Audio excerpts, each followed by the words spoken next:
नमस्कार, मैं चंदन कुमार गोरे, आप देख रहे हैं द फॉरवर्ड टाइम्स। आज चुनाव प्रचार का कुढ़नी में आखिरी दिन है और सभी पार्टी अपने-अपने कैंडिडेट के लिए जोर लगा रहे हैं। यहाँ राष्ट्रीय जनजन पार्टी के मुखिया और भूमिहार ब्राह्मण एकता मंच के संस्थापक आशुतोष कुमार जी पहुंचे हैं और इनसे हम जानने का प्रयास करेंगे कि इस रोड शो के माध्यम से कुढ़नी को क्या संदेश देने आए। क्या इस रोड शो से आज संदेश देने आए हैं? रोड शो ने हम लोग जन संवाद कर रहे हैं, जनसंपर्क कर रहे हैं और अभी कई गांव से हम लोग घूम कर आए हैं और आगे अभी और कई गांव जाना है। आज चुनाव प्रचार का आखिरी दिन है और कुढ़नी के मतदाताओं से, यहाँ के बड़े बुजुर्गों से, यहाँ माताओं बहनों से, यहाँ के युवा साथियों से हम ये अपील करने आए हैं कि आप एक तरह से बहुत सौभाग्यशाली हैं कि उपचुनाव कराने का यह मौका कुढ़नी को मिला है। और वैसे 243 विधानसभाओं में जब चुनाव होता है तो सभी विधानसभा क्षेत्रों में सबके तरफ अपना अपना लोग अपने अपने क्षेत्र की चिंता करते हैं, लेकिन अभी कुढ़नी की चिंता पूरे बिहार को है। बिहार ही नहीं, बिहार के वो लोग जो बिहार में बदलाव देखना चाहते हैं, जो कुढ़नी में बदलाव देखना चाहते हैं, चाहे वो भारत के किसी भी कोने में हो, विश्व के किसी भी कोने में हो, वो अभी अपनी निगाहें कुढ़नी पर ही टिकाए हुए हैं। तो यहाँ के मतदाताओं से हम आग्रह करेंगे कि आप 17 वर्ष से अभी इधर एनडीए का शासनकाल देख रहे थे, मिला जुला के बीच बीच में नीतीश जी करवट ले लेते हैं, कभी इधर कभी उधर। तो मिला जुला के 17 वर्ष एनडीए का शासनकाल देखा, उसके पहले आप लोगों ने राजद का भी शासनकाल देखा। अब एक मौका है, उपचुनाव है आपके यहाँ, आपके पास एक अच्छा मौका है। आप कुढ़नी से पूरे भारत भर में एक संदेश दे सकते हैं बड़ी पार्टियों को कि आप हमें मजबूर न समझें, आप हमें मजदूर न समझें। आप यदि हमारा अपमान कीजिएगा, आप यदि हमारा प्रतिनिधित्व घटाइएगा, आप यदि यह समझने की भूल कर रहे हैं कि हमारी मजबूरी है कि चाहे जो हो जाए हम आपको ही वोट करेंगे, तो आप इस गलतफहमी में अब ना रहें। अब हम लोग जाग गए हैं, अब हम लोग समझ रहे हैं कि हमारे लिए क्या उचित है, क्या अनुचित है। और जिस प्रकार से बोचहा में, जिस प्रकार से मोकामा में आपने और एमएलसी चुनाव में भी आपने कड़ा संदेश दिया, आपको परंपरागत वोटर जिस जिस पार्टी का माना जा रहा था, एक बंधुआ मजदूर जिस पार्टी का माना जा रहा था, आपने उस बैरियर को तोड़ा, आपने उस मिथ्या को तोड़ा और आप एक कदम आगे आकर ये संदेश दिए हैं पिछले उपचुनावों में, एमएलसी चुनाव में, कि हम किसी भी पार्टी के बॉन्डेड लेबर नहीं है, हम किसी भी पार्टी के बंधुआ मजदूर नहीं है, और जो हमारे हक की बात करेगा, जो हमें उचित प्रतिनिधित्व देगा, हमारे वोट पर वही राज करेगा। सर, मुकेश सहनी जी भूमिहार समाज पे भरोसा किए हैं क्योंकि सभी पार्टी इनका विरोध कर रहे हैं कि दलितों का अपमान करके भूमिहार समाज को टिकट दिए हैं। तो मुकेश सहनी जी को क्या संदेश दीजिएगा?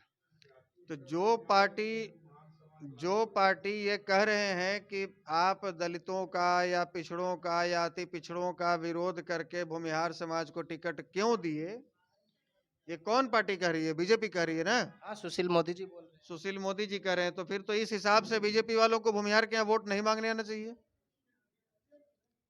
इस हिसाब से तो सुशील मोदी जी या भाजपा के किसी भी नेता को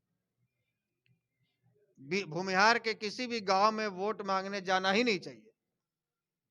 100% वोट चाहिए हमसे, लठेती कराइएगा हमसे, टेंट समियाना लगवाइएगा हमसे, अपने कार्यक्रम में भोजन की व्यवस्था करवाइएगा हमसे, चुनावी माहौल तैयार करवाइएगा हमसे, और टिकट के समय केवल बनिया, टिकट के समय केवल आपको अति पिछड़ा और दूसरे दूसरे नजर आ रहे हैं, तो ये कहां जाएगा? अब ये उसी के पास जाएगा ना जो इसको प्रतिनिधित्व देगा। तो सहनी समाज के लोग भी समझ रहे हैं कि यहां पर सहनी समाज को बीजेपी ने टिकट नहीं दिया। अति पिछड़ा में सहनी नहीं आते हैं क्या? अति पिछड़ा में तो वैसे नहीं आते, वो तो पिछड़ा में आते हैं। तो फिर आप अति पिछड़ों के हकमारी की बात कैसे कर रहे हैं? आपने भी तो हकमारी किया, आपने सहनी को कहां टिकट दिया? आप बहुत हितैषी थे, तो यहाँ भूमिहारों के बाद दूसरे नंबर की जो सबसे बड़ी आबादी है कुड़न्नी में, वो सहनियों की है। तो आपने सहनी को टिकट क्यों नहीं दिया? आपने अति पिछड़ की हकमारी कैसे की? तो सहनी समाज के लोग ये समझ रहे हैं कि अब हम किसी मुगालते में रहने वाले नहीं हैं, और ये जो यहाँ के स्थानीय सांसद हैं सहनी के नाम पर वोट ले लेते हैं और पूरे सहनी का ठेकेदार बन जाते हैं। तो भाई उनको चाहिए था ना कि यहाँ पर बीजेपी से कहें कि हमको सहनी समाज को टिकट दो। क्यों नहीं उनकी बात माने लोग? या फिर वो कहे नहीं होंगे, वो चाहते नहीं कि सहनी समाज का दूसरा कोई नेता बन जाए यहाँ, ये डर होगा। तो ये अब ये सब कोई मुद्दा नहीं रहा, और यहाँ पर सहनी समाज और भी अति पिछड़ा समाज, भूमिहार समाज और भी सवर्ण समाज के कई ऐसे जातियां, कई ऐसी बिरादरी हैं, कई ऐसे समाज हैं, और उसके अलावा जो पिछले 30 वर्षों से बिहार की इस गंदी राजनीति से जो परेशान हैं, त्रस्त हैं, वो लोग एक नया विकल्प अब चाहते हैं। वो लोग युवा प्रतिनिधित्व चाहते हैं। वो लोग चाहते हैं कि वैसे लोग आगे आए जो केवल विरासत में जिनको राजनीति नहीं मिली हो, जो संघर्ष करके अपनी जमीन तैयार किए हों, चाहे वो नीलाभ जैसे लोग हों, चाहे हमारे जैसे लोग हों, चाहे वो मुकेश सहनी जैसे लोग हों, जिनकी कोई राजनीतिक पहचान नहीं रही है और वो संघर्ष करके आगे बढ़े। और अब बिहार में यदि बदलाव की कल्पना बिहार के 13 करोड़ आवाम कर रही है, तो वोट के समय इस बात को ध्यान में रखना होगा कि हम कैसे नेता को चुने, कैसी पार्टी को चुने। जो अब तक बिहार को लूटते आए, जो अब तक 17 वर्षों से बिहार में कहते कि हमारी तो सरकार नहीं थी, सरकार में तो नीतीश जी थे, तो आप कहां थे? डिप्टी सीएम किसका था? मंत्रालय किसके पास था 15-15? तो आप बैकडोर से साथ में थे, आपके सहयोग से सरकार चल रही थी। तो 17 साल में आपने बिहार में क्या विकास कर दिया? आपके पास तो कुछ मुद्दा ही नहीं बचा है, और आपके पास यदि शर्म थोड़ी भी बची हो तो आप तो मीडिया के सामने आकर और बिहार में विकास की बात कीजिए ही मत। 17 साल बिहार के लोगों ने आपको मौका दिया बिहार में विकास करने का। सर, कल मुख्यमंत्री और तेजस्वी यादव जी उप मुख्यमंत्री दोनों थे, और दोनों के सामने में स्टूडेंट का पिटाई हो रहा था।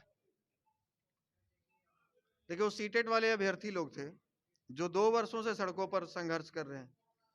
आपके पास यदि वैकेंसी नहीं है, आपके पास नौकरी नहीं है, तो आप परीक्षा दिलाकर झूठी दिलासा क्यों दिलाते हैं? आप किसी के मन में उम्मीद क्यों जगाते हैं? वो बेचारे परीक्षा पास करके और वो बैठे हुए 2 साल से, आप 2 साल में कभी भी चक्कर लगाइए पटना के गर्दनी बाग, तो वो सीटेट अभ्यर्थी बेचारे वहीं बैठे मिलेंगे आपको। सब घर द्वार, बाल बच्चा, माँ बाप सबको छोड़कर बेचारे वो एक तख्ती लेकर वहां बैठे मिलेंगे धरना स्थल पे।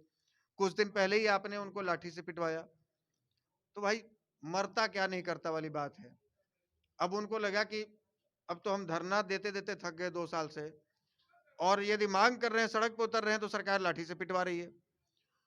तो अब हमारे पास एक ही विकल्प है कि चुनाव है, जिस जनता के बीच में आप जाकर अपने काम को गिना रहे हैं, अपनी वाहवाही लोगों को बता रहे हैं या लुटवा रहे हैं, तालियां बजवा रहे हैं भाषण से, वहीं पर जाकर आपसे हम अपनी मांग करें।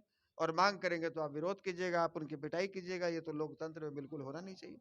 आप लाठी के दम से किसी की आवाज आप नहीं बंद करा सकते। जैसा कि आप सुन रहे थे भूमिहार ब्राह्मण समाज के नेता आशुतोष कुमार जी से, आगे भी हम आप तक संदेश पहुंचाने का प्रयास करेंगे। आप जुड़े रहें मेरे साथ।